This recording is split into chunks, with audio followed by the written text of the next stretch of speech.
Welcome to the Lead Every Day show. Our mission is to see a world well led. And our strategy to get there?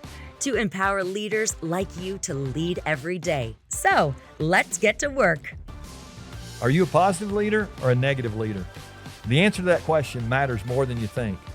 Welcome to the Lead Every Day show. I'm Randy Gravitt. And I'm Mark Miller. And we are talking about the heart habits of a leader that others want to follow. It's under this fundamental, we're in the fundamentals of your upcoming book, the Uncommon Greatness.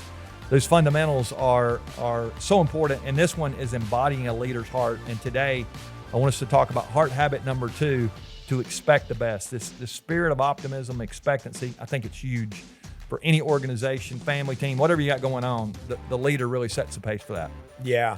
I think it was Napoleon that said leaders are dealers in hope.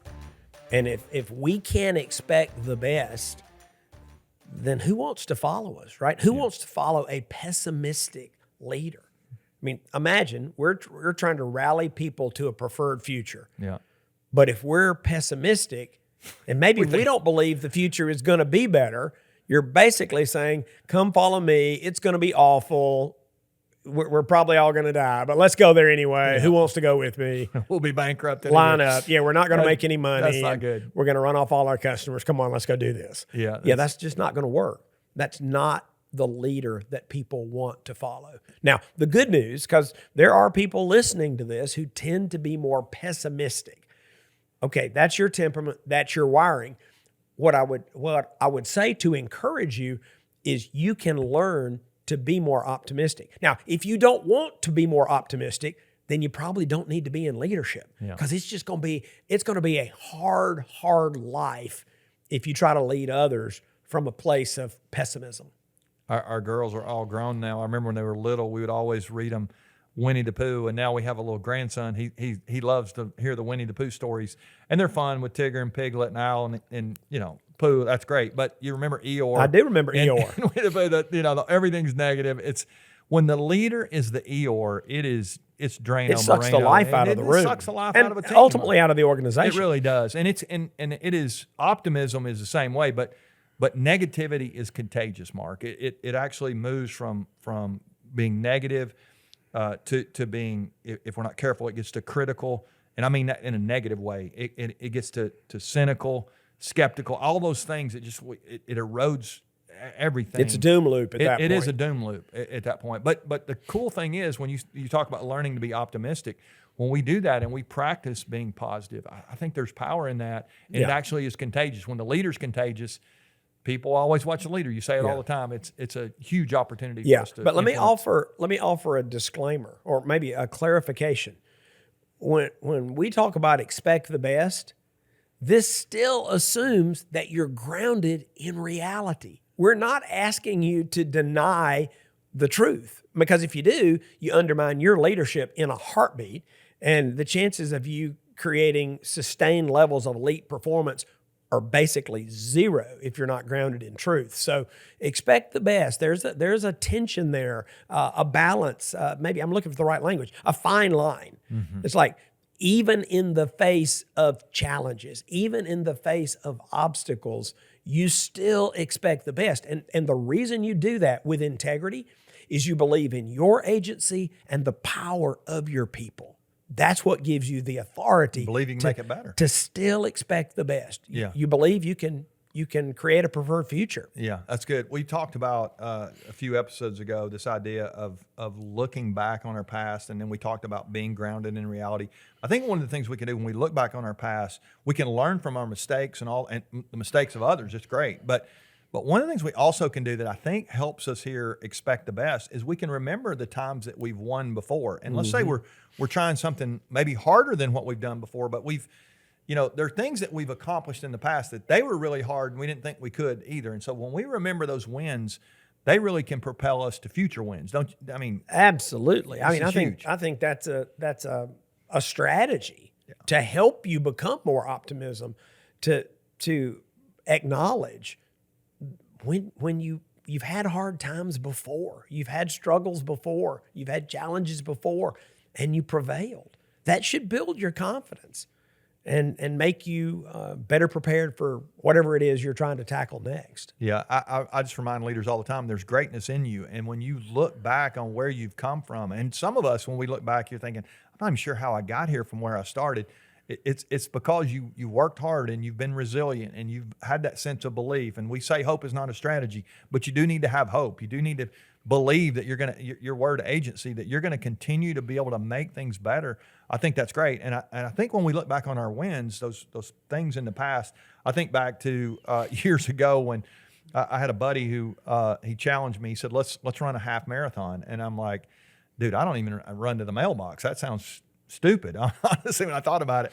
But he ended up not showing up for this thing, but I'm like, okay, I'm gonna give this thing a shot. And I was able to make it through that. And I remember the first time I ever ran 10 miles. Like half marathon's 13.1, and the 0.1 matters, by the way, when you've been that far. But I remember the first time I ran 10 miles in a training run, and I was just like, this seems impossible.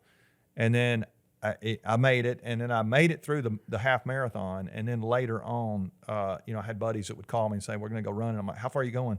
We're going 10 miles or something. I'm thinking, well, that's not that far. I've already been 13. It's like you reset yourself when you're able to accomplish some things. And then actually you've done it as well. We're able to go on and run some marathons after that. But it started, you don't start out with a marathon mindset. You start out with, can I just make it to the mailbox, or can I make a 5K, and you build from there. And I think when you look back on the things that you've been able to do in the past, in your leadership, in your business, in your life, those are, you can connect your own dots, but those things they propel you to what's next. They really can. So let me give you an action item. If you've got even the slightest bit of fear, hesitation, doubt, or angst, if you have any shadow of pessimism in you, I want you to do something.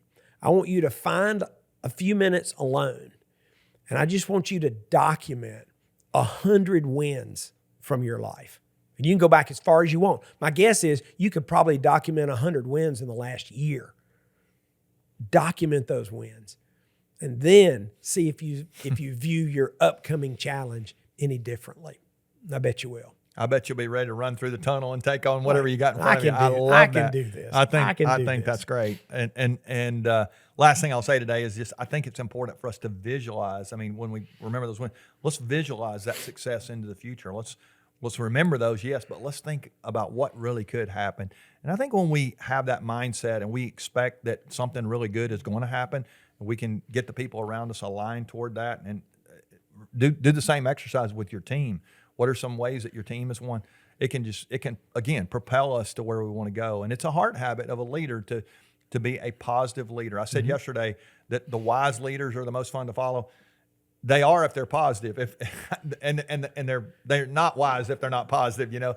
So I think it's also, again, all these will tie together these next few days as we talk about these heart habits. But isn't it really fun to follow a positive leader, somebody who really believes we can make it better? And I think when we have that, it just propels us to new heights, maybe. Yeah. Yes, I want to affirm all of that by going back, pulling back up, and you referenced this in your opening comments.